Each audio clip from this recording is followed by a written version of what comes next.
All right, here we are for our final match. We were once again on the draw. We lost the die roll again. This is a hand that I don't think I'm going to keep.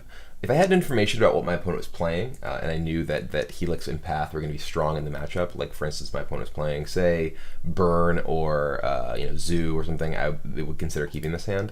In the dark against an unknown opponent on the draw, I think this hand is too bad. So we're going to go ahead and get misclick. I literally thought, oh my god. Well, welcome to Moto. So hopefully these are actually reasonable cards, and well, yeah.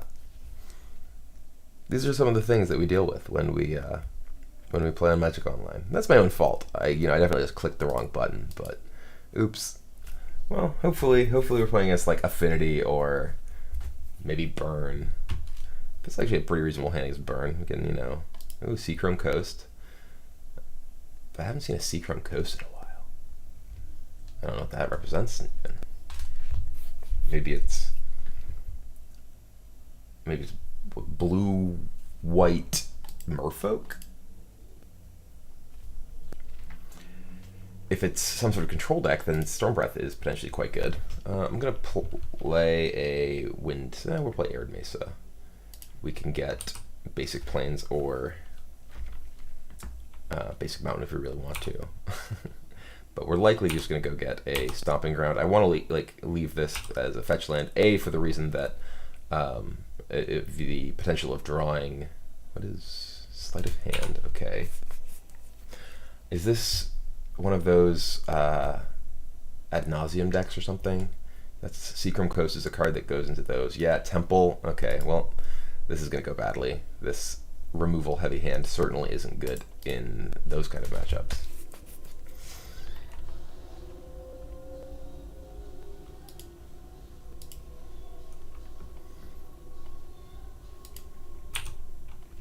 Maybe we can win with Stormbreath Dragon.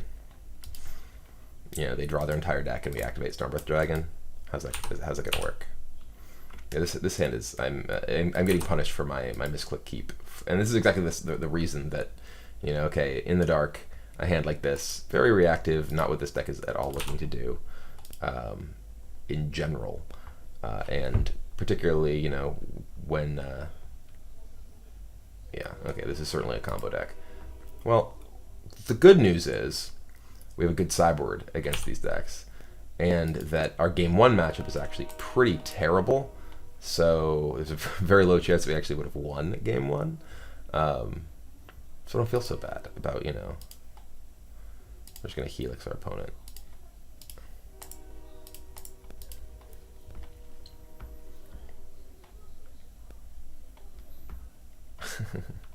Wow, my hand is bad.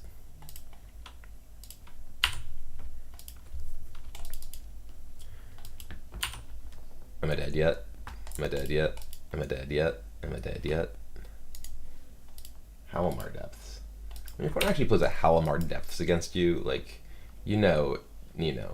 nothing can be going well for you.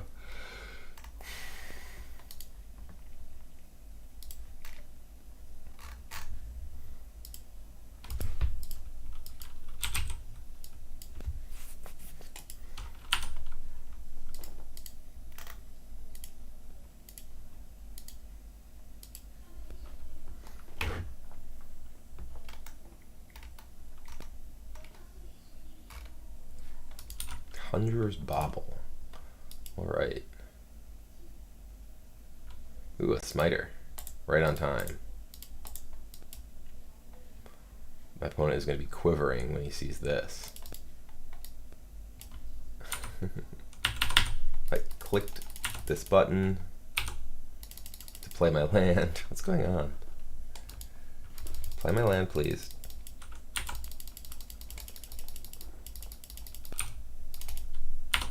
Okay, thank God. I was afraid that I would somehow click through my turn by accident there or something. But I do think this is illustrating why a hand like the one that I had was so bad in the dark against an unknown opponent. Like, oh no, an Urborg. Urborg basically just makes me want to stop playing on Magic Online because it's the most obnoxious thing. So he's gonna ad nauseum.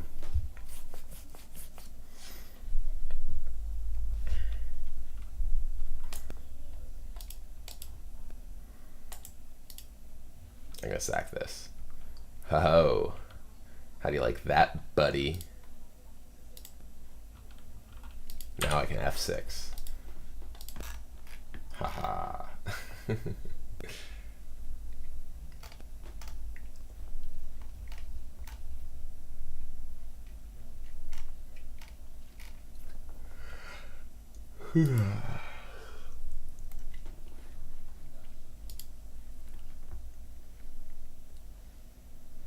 Seeing what all's in his deck here, the reasoning behind, you know, this game not having just ended.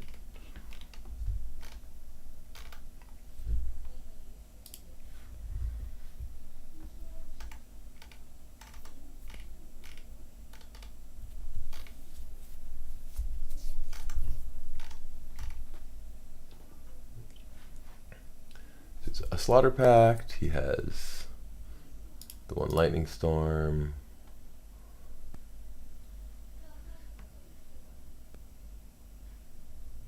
Yep. Pretty standard list.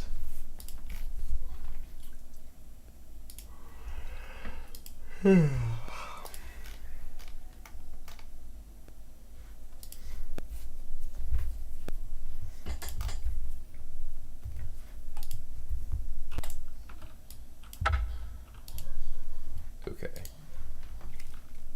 So now, sideboard wise,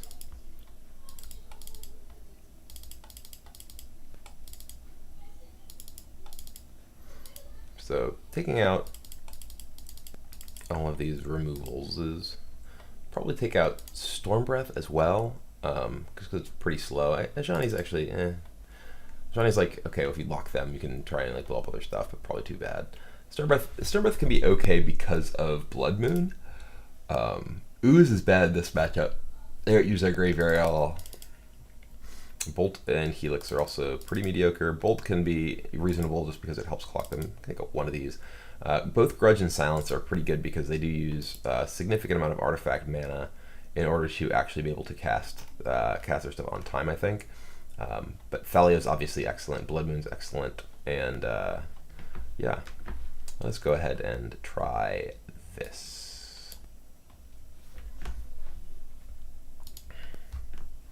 Well, we're obviously mulliganing this hand that can't do anything. This hand is terrible. It has a Thalia and a Blood Moon, but can't actually cast anything. We're just going to mulligan again, I guess. I mean, I could keep this hand, hope to draw 2 land in a row, but we're going to mulligan. All right, I'll keep this. We'll go get a...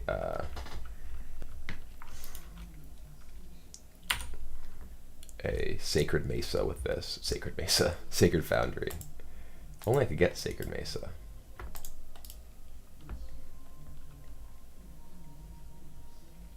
Wouldn't be able to pay the upkeep though.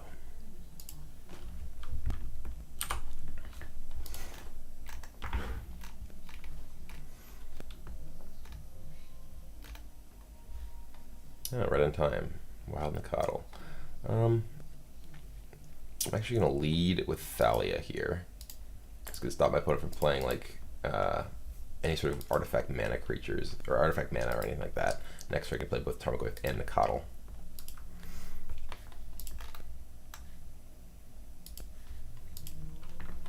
Opponent can't cast a spell.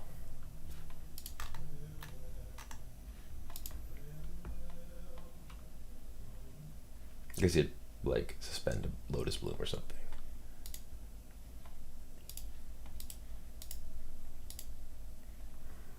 If only I had had Nicodle turn 1, this game would be super different. I'd already have attacked my opponent for a ton of damage.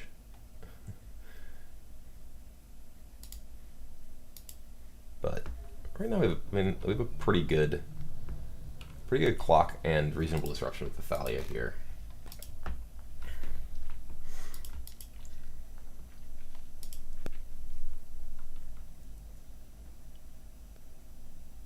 Sleight of hand, all right, doesn't do very much.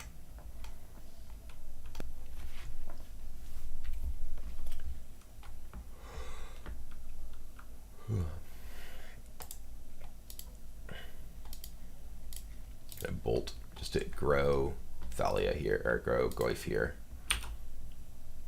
And we have 2-turn clock.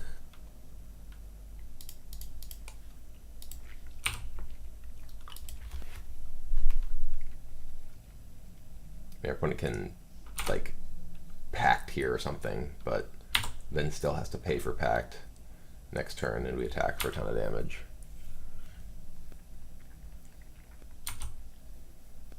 Even something like I mean, Phyrexian Unlife would buy a turn if you had the mana to cast it. Still, the Thalia complicates that. There's a huge percentage of, a huge portion of the reason that Thalia is so effective in a lot of these situations is that it's actually also offering pressure on your opponent.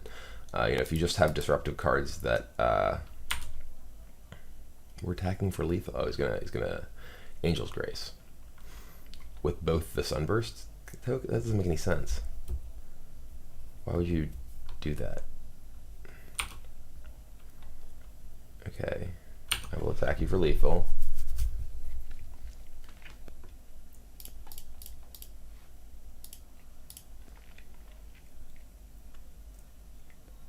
I mean, maybe you cast Pact for 1 off of this, and then upkeep Angel's Grace. Oh, Spirit Guide? What's going on? Spirit Guide, Angel Grace. Okay.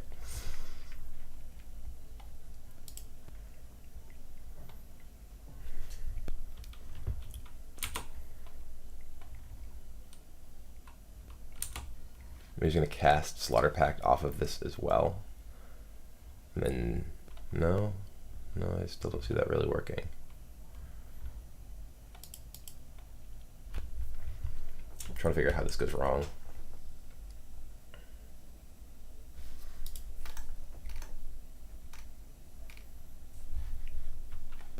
Could play like a Wrath or something. I guess there's no way he's like gonna just gain life. Play a Phyrexian Unlife next turn. That's a thing that could happen off of this mana. All of my creatures are lethal. It's not like my opponent's gonna gain life. I guess I'm just gonna hold this in my hand in case of like a Wrath. I have a Wolf Run for, you know, whatever 2. Can't cast like Ad Nauseam or another Angel's Grace Ad Nauseam or something like that this turn though. That's just not a possibility thanks to Thalia. Yeah. Okay, we win. All right, so gonna go with the same basic plan. Again, like I think the artifact removal, the disruption is valuable because of attacking the mana. Lightning Bolt is still like fine as just a just a burn spell that can close at the game. That also happens to grow Tarmogoyf as we saw that game.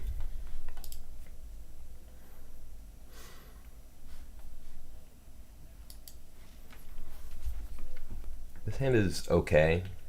We have the weakest Wild Nacatl in the world. If we draw any fetch, our hand's actually quite good, but we don't have any real disruption. I'm gonna go ahead and mulligan this. Like this hand doesn't do like is okay. You know, you can play like a turn 2 Smiter, turn 3, you know, Smiter or whatever, but we don't have any of our disruptive effects, and our opponent kept 7, so we get a mulligan this hand. This hand is Blood Moon, so that can possibly have an impact.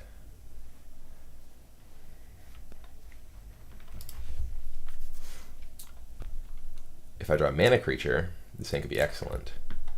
Or like something to attack artifact mana, because I feel like, okay. Well, I'm gonna get Basic Forest. I guess I can just get Stomping Ground here.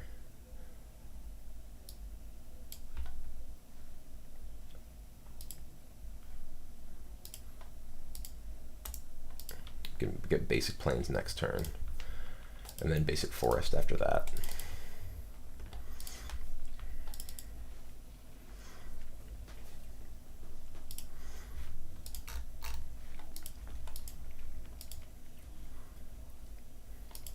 I hope to draw Stony Silence this turn. That'd be among the better draws I could have. There's Storm Breath.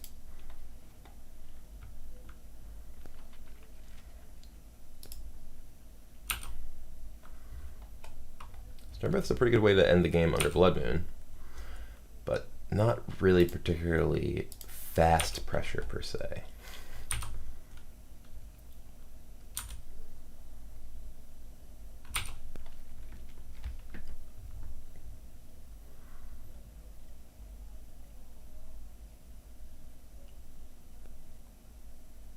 This could be artifact mana. Yep, so artifact mana can be a problem.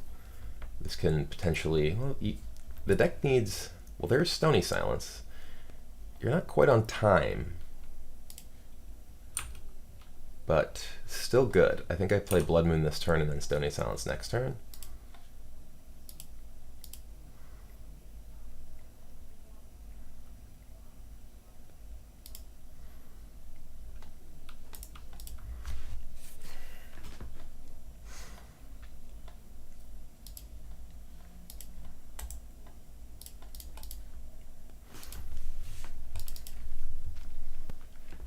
Next turn, with Blood Moon in play, he won't be able to cast anything except with the Pentad Prism. Try and play up another Pentad Prism, but the Stony Silence can lock that down.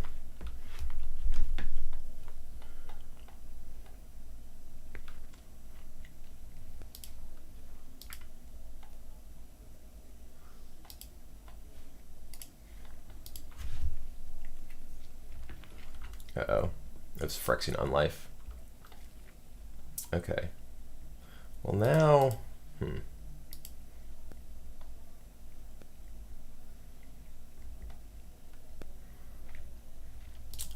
I can actually add Nauseam with one more black mana somewhere.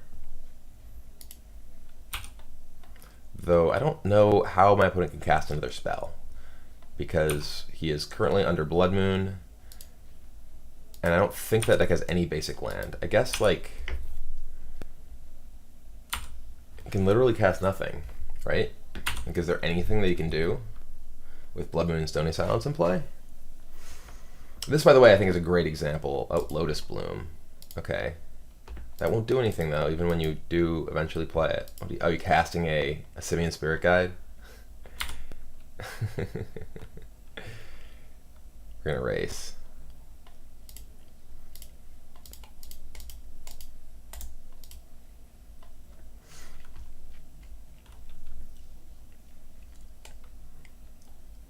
Yeah, even when Lotus Bloom comes off Suspend, it's not going to do anything. And my opponent can literally only produce red mana, because Prism's off. Unlife can keep him alive for another turn, but I'm pretty sure this Blood Moon Stony Silence combo is just game over.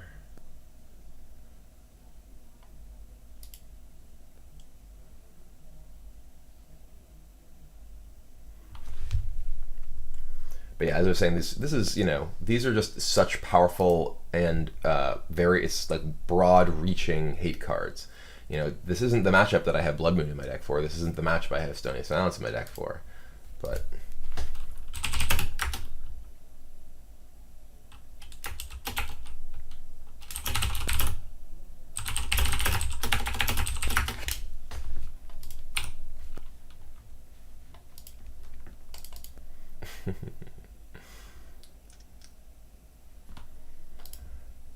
but yeah, they are both extremely powerful here.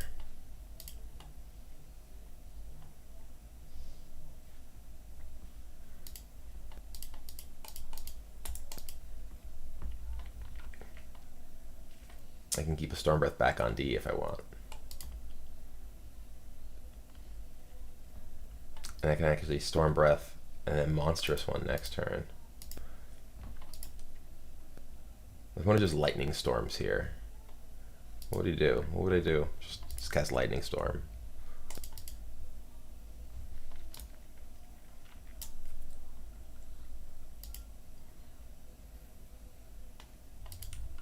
I think I'd win is what would happen, but that's another card he could actually cast. But yeah, the power level of cards like this is just so high, and the ability to effectively use Blood Moon is one of the reasons that I really do like Naya in Modern. It is, you know, it's a deck that, or rather, it's a card that, you know, is just so effective at shutting down so many different decks.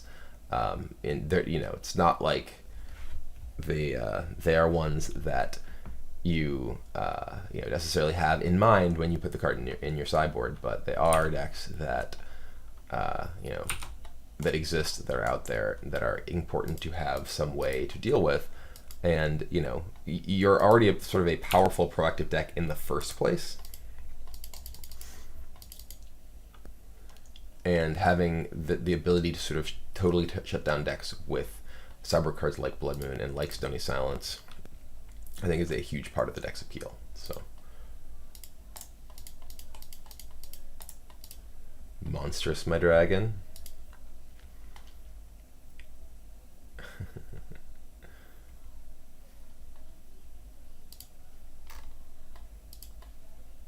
Slaughter Pact.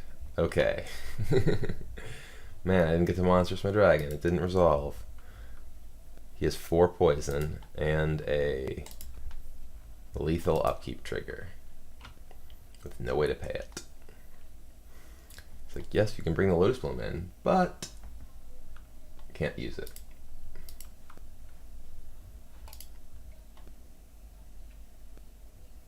It's a lot of red mana you got there.